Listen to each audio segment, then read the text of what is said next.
¿Qué tal? Cordial saludo para todas las personas que van a ver este video. Está dirigido al curso de bioética, dirigido por el docente Carlos Miguel Sejín. Quien les habla es José Antonio Agudelo Vargas, estudiante de la Universidad Cooperativa de Colombia. Hoy les voy a exponer este material didáctico que les traigo a cada uno de ustedes. Como pueden observar, en el título están los 7 olvidos realizado por el Tribunal Nacional de Ética Profesional, emitido por el Consejo Profesional de Medicina Veterinaria y Zootecnia de Colombia. Continuando con esta presentación, encontramos en la siguiente diapositiva lo que son los juicios éticos. No hay actos u objetos que en sí sean buenos o malos. Eso depende de las intenciones y las consecuencias. Para que un acto pueda ser sometido a juicio ético, debe ser consciente y libre. Ninguna ética ni acción puede imponerse a nadie en contra de lo que le dicta su propia conciencia.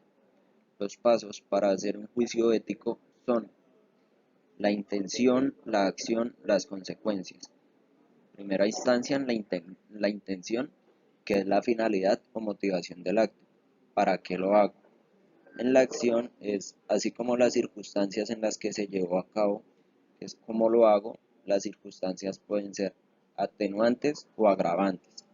Las consecuencias de la acción, las consecuencias de la acción y sus efectos ya sean intencionales o imprevisibles.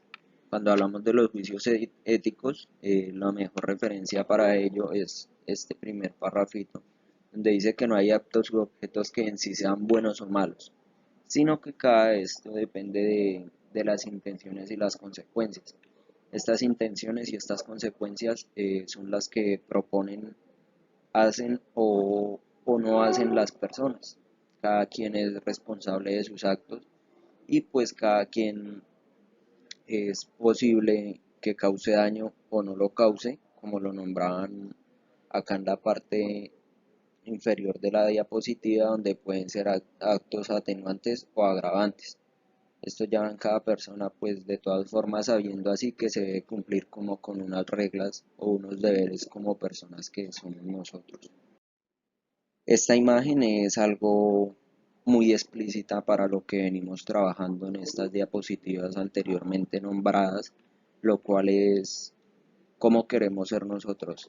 Queremos tener un sueño frustrado, queremos cumplir nuestro sueño, pero para cumplirlo debemos hacerlo de la excelente manera, o de no ser de la excelente manera estaríamos viéndonos en un sueño frustrado, el cual conllevaría muchos como desalientos en la vida a causa de estos, como nombrémoslo así, una frase coloquial, encadenamientos profesionales, donde no puedes realizar las prácticas de tu carrera ni nada que tenga relación con ello y tendrás que perder todo tu tiempo a causa de un mal procedimiento en el caso de la medicina veterinaria o la medicina humana, o simplemente por no actuar de la manera correcta.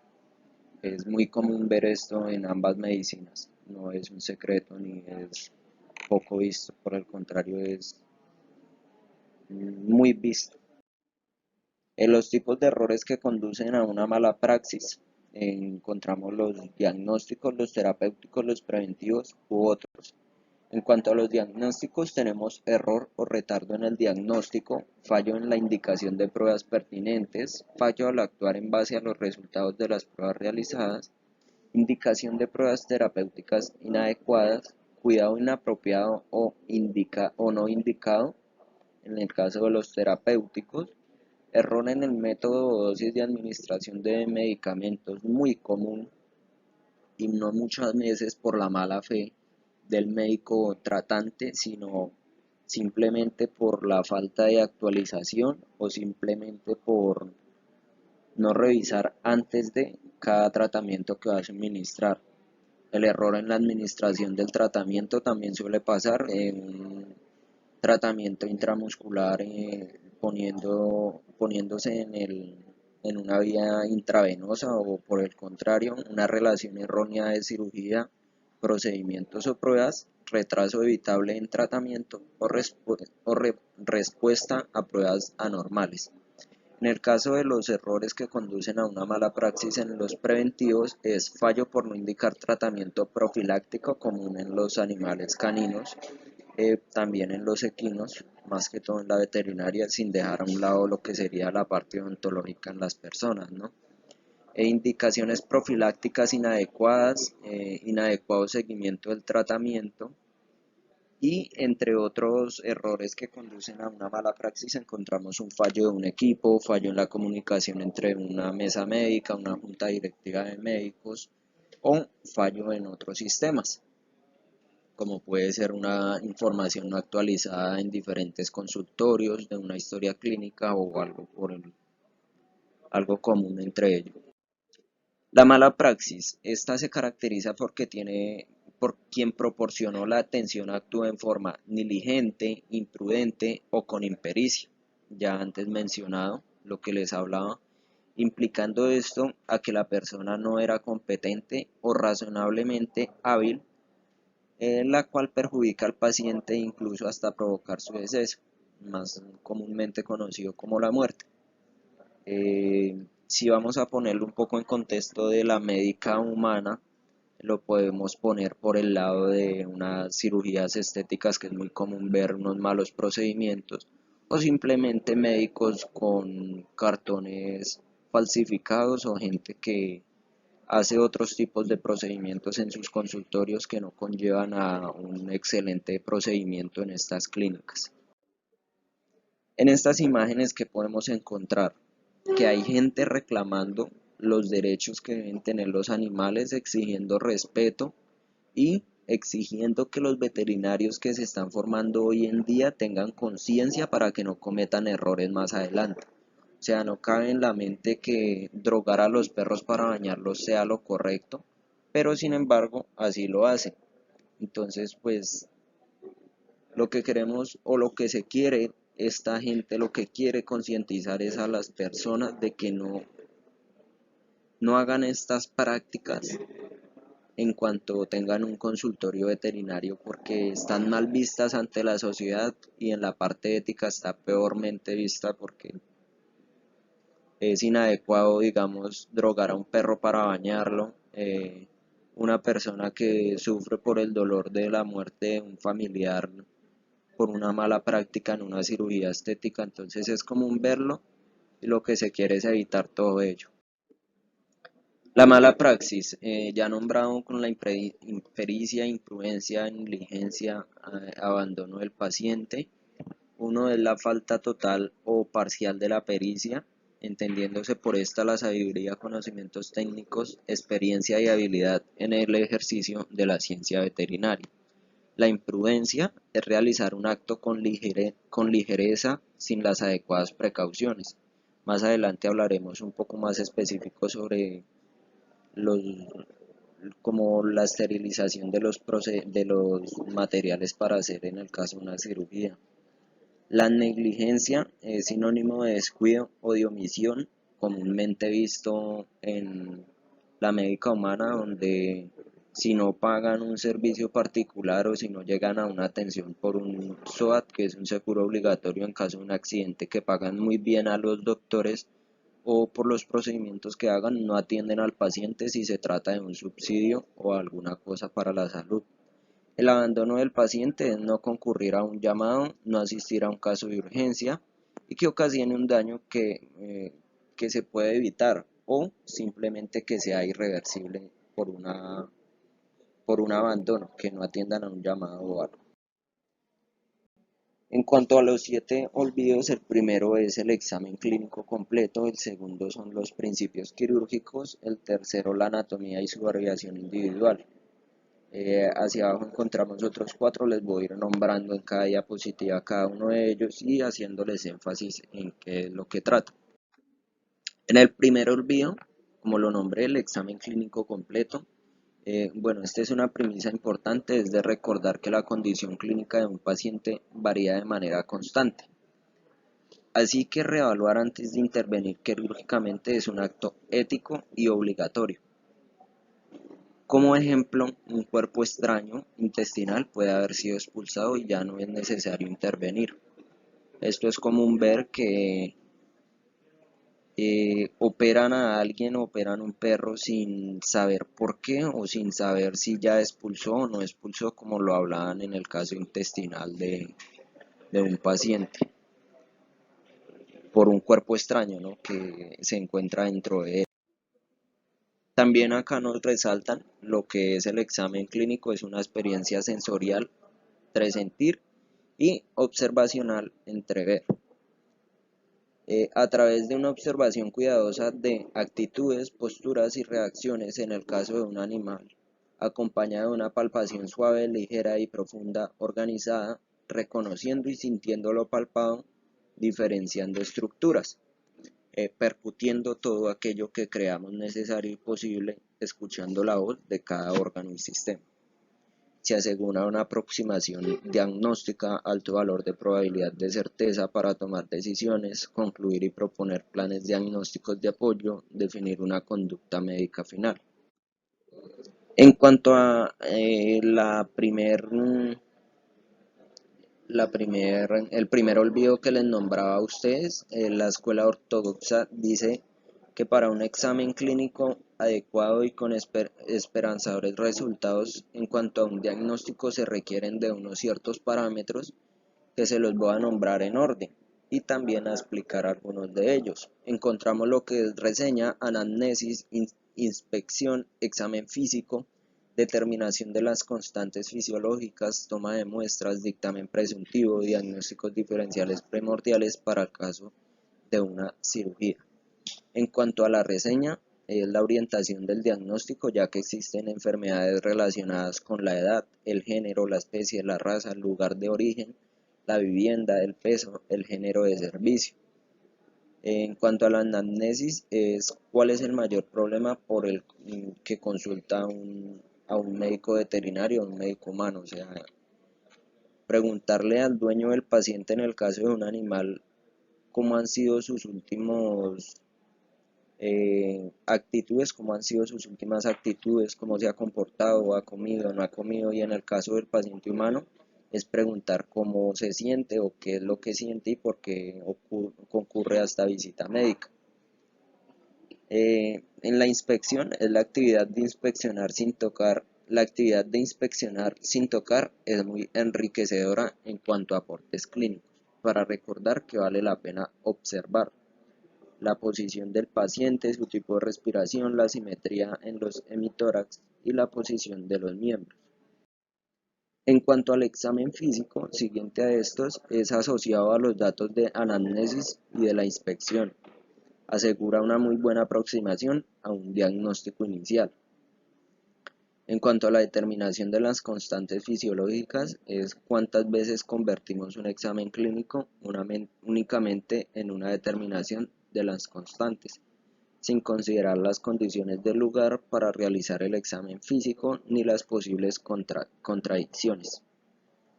La toma de muestras, bueno, pues esto ya va más relacionado con los exámenes anteriores, de saber qué toma de muestras necesitas, si es para ver plaquetas, si es para mirar si las células están de una manera adecuada.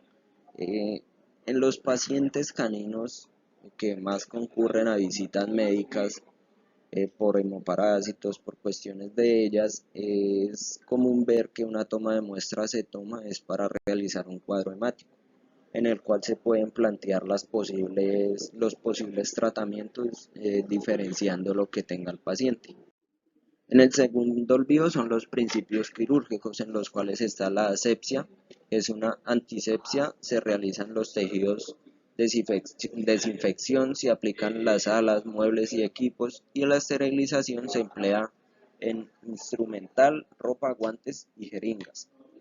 En los tres componentes puestos en práctica durante la el tras y el posoperatorio disminuyen la carga bacteriana en el acto operatorio y garantizan una buena medida de disminución y prevención del riesgo infeccioso de infección en el paciente quirúrgico. del paciente tratado. En la hemostasia, ese principio quirúrgico, este hace referencia a la conservación de los volúmenes sanguíneos ideales en los pacientes que se someten a intervenciones invasivas, las mismas que pueden generar pérdidas de sangre. Acá una pregunta: ¿cómo es posible que demos tan poca importancia a este principio quirúrgico y simplemente esperemos que las cosas pasen o que una dosis de vitamina K mágicamente solucione unas hemorragias o una pérdida de sangre? Sí o sí, los principios quirúrgicos deben ser tratados de la mejor manera y con alguien que verdaderamente se sienta capacitado para realizar estos procedimientos. Encontramos también las suturas, acá una frase: la vida depende de un hilo, pero de un hilo bien anudado, en los cuales por las partes de las suturas nos enfocamos en las incisiones, pinzamiento, tracción, deshidratación, separación, disección, aumento o disminución de temperaturas de los tejidos. Uno, en cuanto a las suturas, es no dejar espacios muertos, respetar los planos anatómicos normales, que blanco es con blanco, rojo con rojo. Los tejidos aproximados deben tener hemostasia correcta, no crear con las suturas zonas de isquemia que puedan necrosar los tejidos, y siempre tirar del hilo con la mano y no con el portaagujas. Llevar el tejido hacia la aguja y no al revés, no llevar la aguja hacia el tejido. Seleccionar la aguja del tamaño apropiado, pues ya que hay con curvatura o más largas para un procedimiento que tenga una mayor profundidad. La anestesia, este principio necesita ser recordado y tiene toda una merecida importancia, ya que algunas veces se confunden de sedación y anestesia, y sus usos son bien diferentes tratándose de una intervención quirúrgica. Evaluación preanestésica, premedicación, inducción anestésica, intubación orotraqueal, mantenimiento y monitoreo anestésico, atención de los accidentes anestésicos, recuperación post-anestésica y manejo de dolor. Una gran respuesta inflamatoria postoperatoria es muy probable que esté asociada a una exagerada e inadecuada manipulación de los tejidos. En cuanto al tercer olvido, la anatomía y su variación individual. Acá dice que vale la pena recordar el principio de Orsoni. No hay que atravesar los planos tisulares a no ser que se tenga una certeza absoluta de la identidad de los elementos, que tras ellos se encuentran por lo menos que no se encuentran.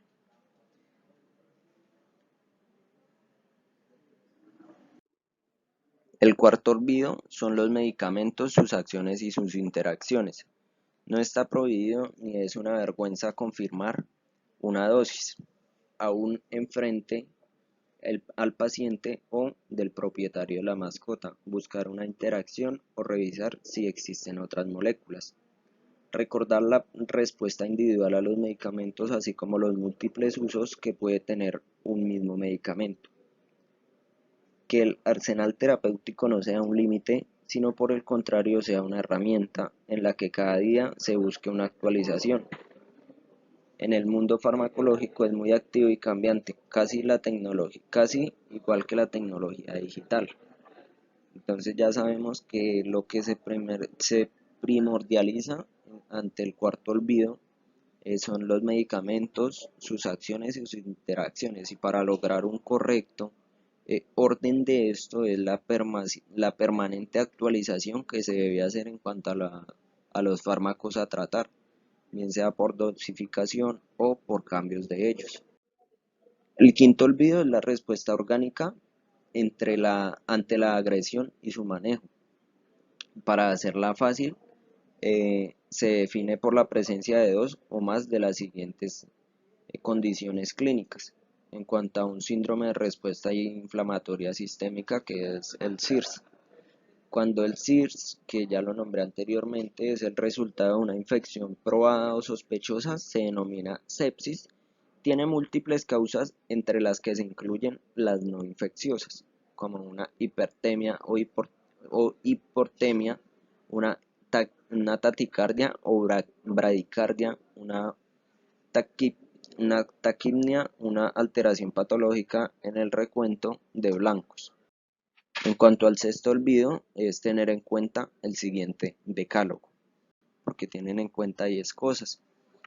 Uno es velar por un agradable despertar y excelente retorno a la normalidad fisiológica. Dos es el manejo del dolor, ya el paciente una vez no esté bajo los efectos anestésicos. Tres es vigilar la producción de orina y defecación.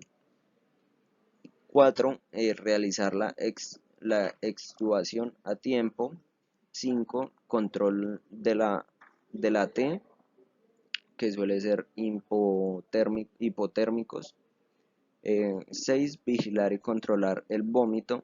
7. Hidratar y aportar energía.